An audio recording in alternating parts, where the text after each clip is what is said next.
much, Stephen A., is Baker to blame for Kitchens' exit?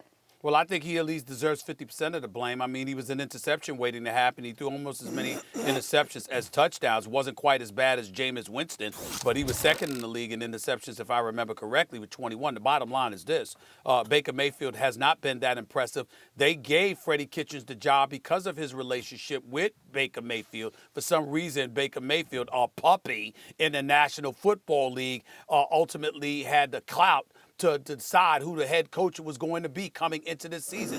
And to me, it was a foolhardy decision by Mr. Dorsey, the general manager. But I'm not, and because of that, I'm not going to put it all on Freddie Kitchens. Freddie Kitchens was clearly in over his head. But I think on this particular day, Max, we should actually feel sorry for him. He's not a leader of men, but it's because he simply wasn't ready. To go from a positional coach to a coordinator's position to a head coaching position all inside of 8 months. It's just unheard of on the National Football League. But he was elevated to that position, and obviously it was an opportunity that he could not turn down, but he wasn't ready. This is a guy, to me, that could have been successful as the offensive coordinator for a few years in Cleveland before he got this job. But because of Baker Mayfield's insistence to some degree and Dorsey capitulating to it, it ended up ruining the Browns season. A lot of people were calling the Browns Super Bowl contenders. If you recall, Max, I questioned whether or not they would make the postseason. And sure enough, that's exactly what happened.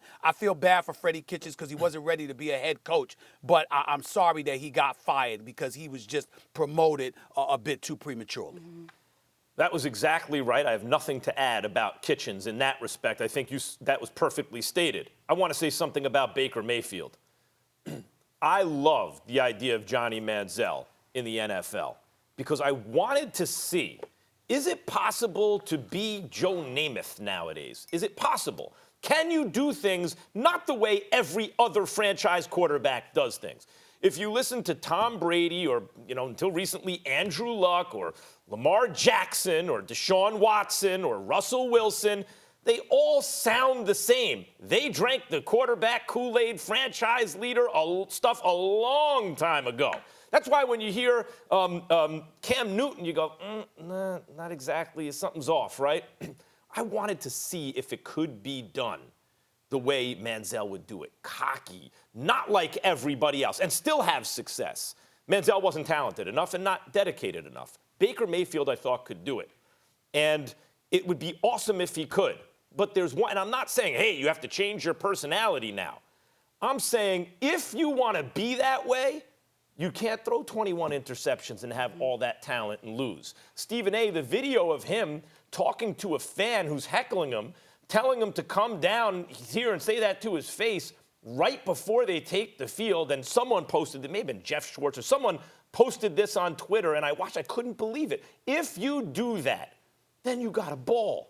And then if you ball and do that, you're my favorite. If you break the rules and don't do it cookie cutter like every other guy and still ball, that's amazing. But that's the key. You must produce if you're going to do it that way. He's not producing. And so then all that stuff looks really bad. It looks like he can talk the talk, but he can't walk the walk. And that wasn't helping things either, that's for sure. Will there be any other opportunities for Freddie Kitchens, you think? Well, I don't believe there will be a head coaching opportunity for him in the foreseeable future.